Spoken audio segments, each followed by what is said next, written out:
Alors bonjour, je m'appelle Mélissa Nadeau-Montpetit. Je suis avec mon mari Félix Benoît. On est copropriétaire de la vallée du Wapiti et compagnie.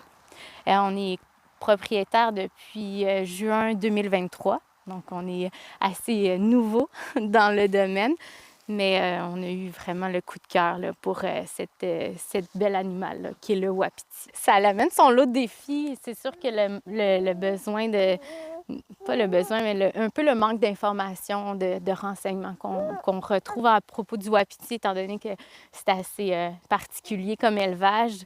On doit faire un peu plus de recherche pour trouver ce qui est le mieux pour nos animaux, là.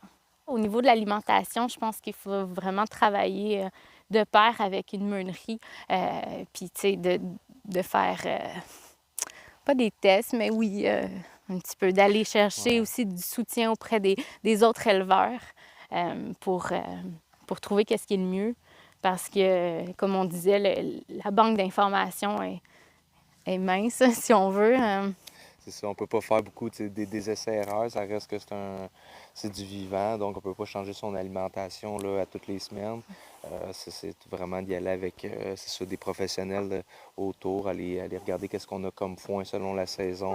On fait affaire avec la meunerie Benjamin qui nous donne un super bon service, que là, ils vont nous bâtir une nourriture qui va avoir les bonnes protéines selon la saison, là, selon ce que c'est la période de. Est-ce que ça va être la période de gestation ou on va être en début d'année, peu importe, on fait des La commandes de température. nourriture. On va commander des plus petites quantités pour justement affronter chaque trimestre.